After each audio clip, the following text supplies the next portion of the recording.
Thank you for joining ComForCare and At Your Side Home Care for this informative Dementia-Wise webinar describing how dementia isn't just a memory disease, it is really brain failure. Please let me welcome our host, Director of Special Populations, Dr. Deborah Beer. Thank you for coming to this important topic. Today we'll talk about how over-focus on memory hurts people with dementia and their families. Also, we'll talk about important non-memory impacts of dementia and what this means for best care practices, as well as different types of memory and the impact they have on dementia. We'll also give you additional resources you have in your community. This webinar is for educational purposes only. The information provided is not intended to be diagnostic or serve as a substitute for actual medical advice. If you have concerns about your or your loved one's health or diagnosis, please seek help from a licensed medical professional. I'd like to point out before we begin that dementia and Alzheimer's are often confused and they mean something different from one another. Dementia is a group of symptoms involving cognitive impairment, and there are many types of dementia. One of those is Alzheimer's disease. It's the most frequently diagnosed, but it isn't the only type of dementia. All Alzheimer's is dementia, but not all dementia is Alzheimer's.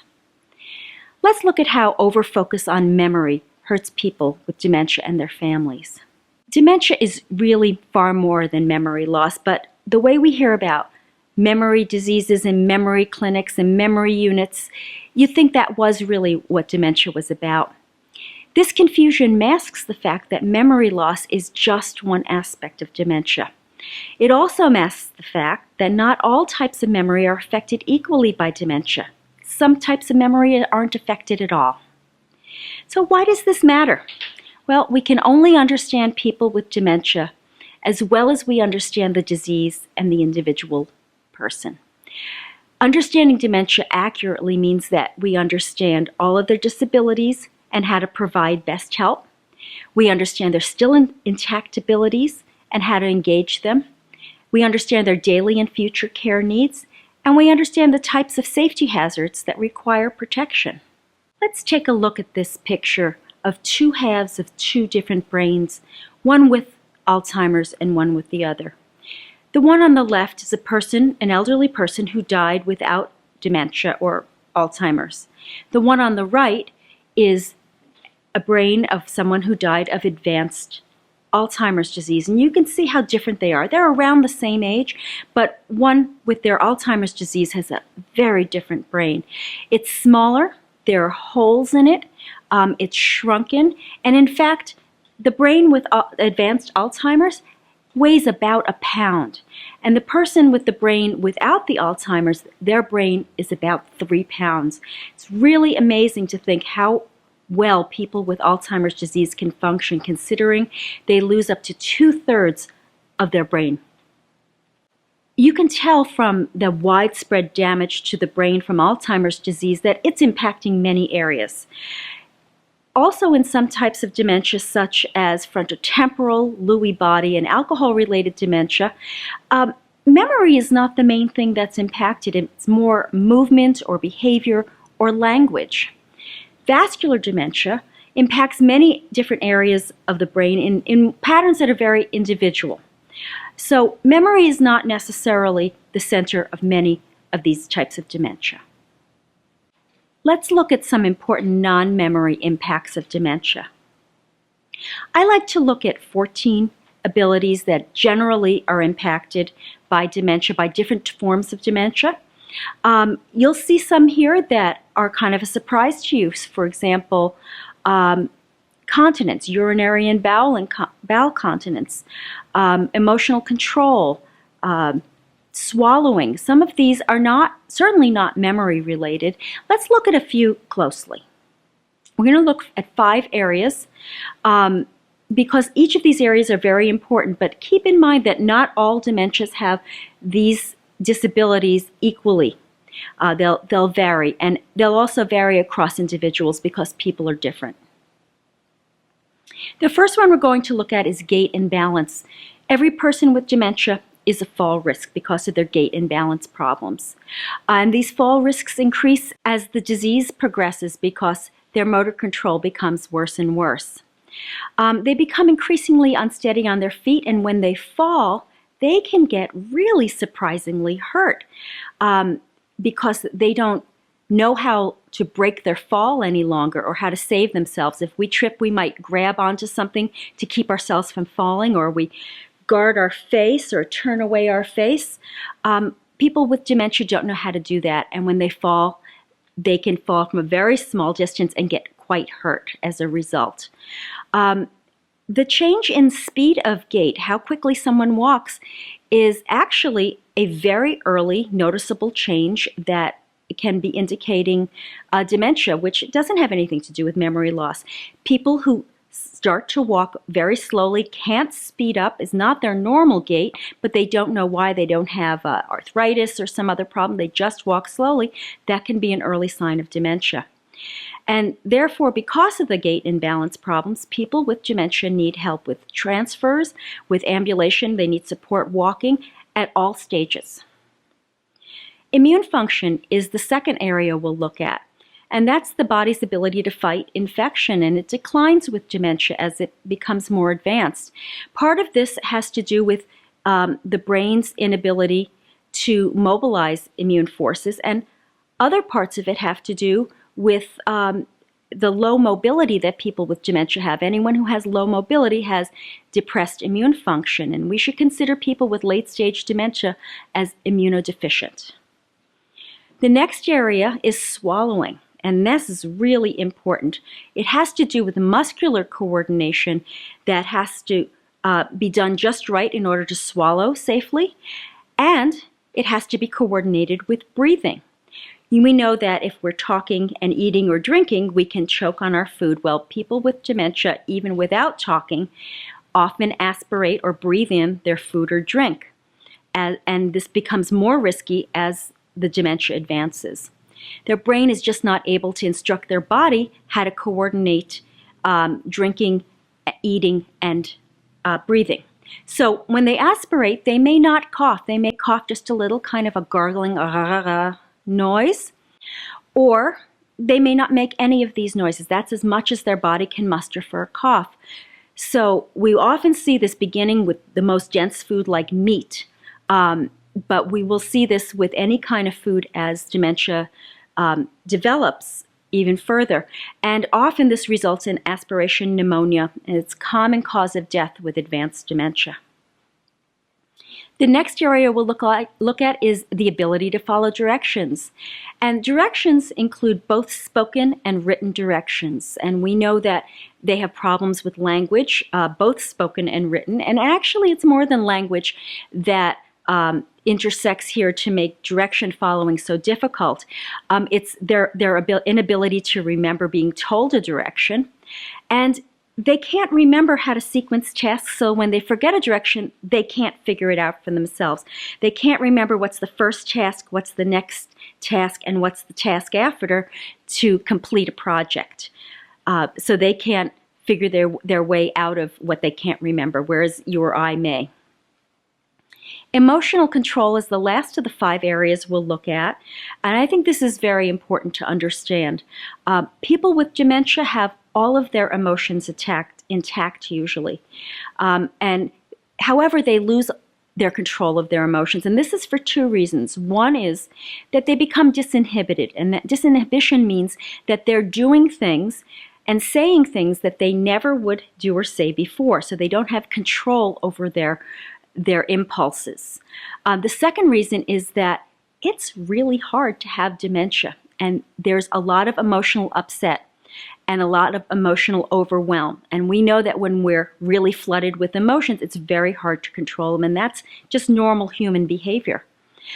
So every day can be confusing and upsetting, and they feel out of control. So of course their emotions are going to be out of control too. The person with dementia can be traumatized, and they can experience significant upset, including things like agitation, anxiety, fear, anger, sadness, and depression. And these emotions in many ways are actually normal responses to how challenging dementia is. Let's talk about what this means for best care practices. For gait and balance, we have to think about how falls among elders are so devastating. They can significantly disable a person, they can shorten or end their lives. An elder woman who falls and breaks her hip has a 50% survival rate at 1 year. These are very serious. So that we need to take the fall risks at home or wherever they're living very seriously, examine the risks and correct them. Person may need balance aids such as a walker or a cane. It's important to know not to start using a walker or a cane without professional training or a prescription from your physician or an occupational or physical therapist. Because research shows that if you haven't received that training and you start on a walker or a cane, it actually can increase your fall risk, and that's not the direction we want to go in. So people with dementia need supervision and standby and hands-on help for walking and transferring, anything that requires balance, going from a chair to standing, toilet to standing, bed to chair. Okay. For immune function problems due to dementia, we have to start using and taking seriously universal precautions, such as frequent hand washing, covering your cough or your sneeze, and no visiting people with dementia if you have a little illness. Even that little cold, it can become devastating to the person with dementia. And food should be cooked thoroughly, not served raw. Swallowing is quite a challenge in advanced dementia. Many families are tempted to start using things like texturing powder to add bulk to liquid or purees. This is used for people who have had stroke quite successfully. However, dementia is not necessarily a stroke.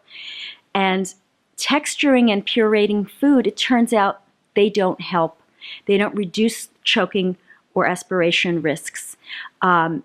It's important that if you want to change the diet of someone with dementia to textured or pureed food, you need to get medical advice and supervision. This is not a minor change. Difficulty swallowing, as I said before, can lead to aspiration pneumonia, which is often fatal, and if not fatal, is a difficult illness that requires hospitalization.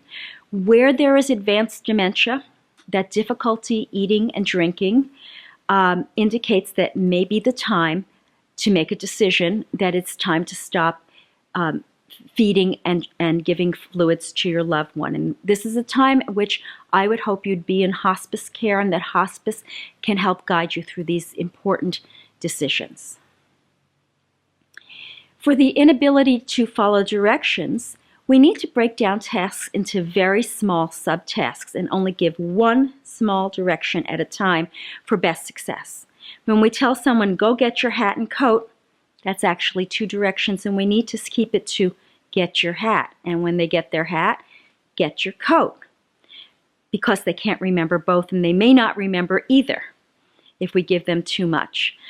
And then another way to help them with directions is that we do something with them. So we model the activity. We use the hand motions and visual cues to help them understand how to do something. So for example, if you say, put the red one here and the green one over here, if we have a red one and a green one to show them, it's much easier for them to follow those directions. For emotional control issues, we need to understand this is really where we need to go for preventing a lot of difficult dementia behavior. Dementia-Wise looks to create positive emotional experiences throughout the day. We ask you to check yourself and make sure your body language is sending out positive emotional messages, not the kind of emotional messages that are going to trigger difficult dementia behavior. You know, think of emotions as contagious.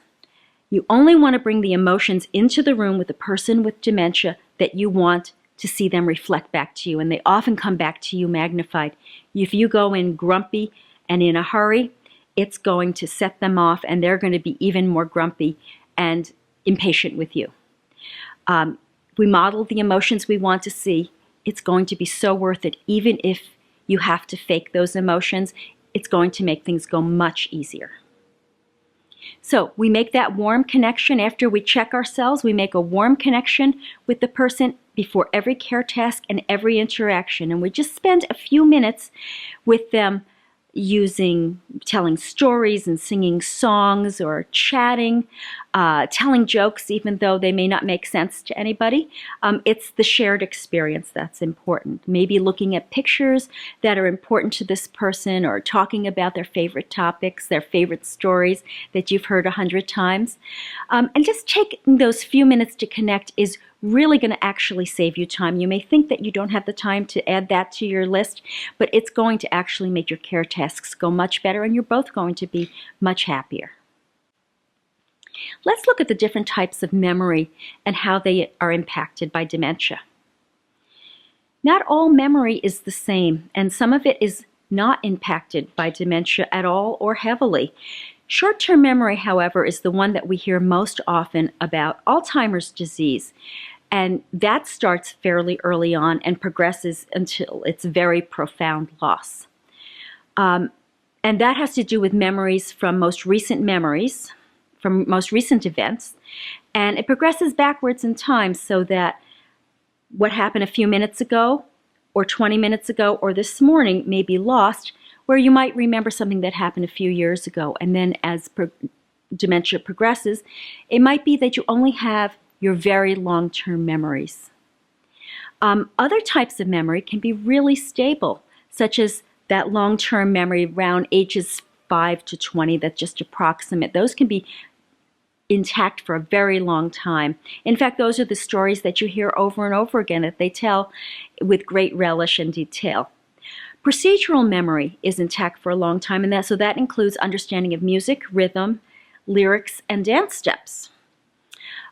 Even people who have lost their ability to speak can often sing lyrics because they're connected with music, and that is stored differently in the brain. Muscle memory is also something that is intact for a very long time, and muscle memory has to do with the practice actions that you do over and over and over again so many times that you no longer have to think about them. In fact, if you thought about them, they would be difficult to do. You would have to, it's not easy to break them down to teach someone else. So for example, something like feeding yourself or drinking, that's encoded in muscle memory. We've been doing that for decades, and they can remember that for a very long time if we help them out with it. Let's look at some additional resources in your local area. If you're a family member with someone with dementia or a healthcare professional who works with dementia, caregivers, patients, or families, our offices can assist you with strategies and solutions to your dementia care challenges. Please contact your local ComForCare or At Your Side office for information about our dementia care services. And if you'd like to learn more about Dementia Wise, there are many more features than we had in tonight's program. Look for Dementia Wise presentations and family caregiver support groups in your area, or sign up and receive free information about dementia care and other topics at ComForCare.com or AtYourSideHomeCare.com. Thank you so much for joining us today.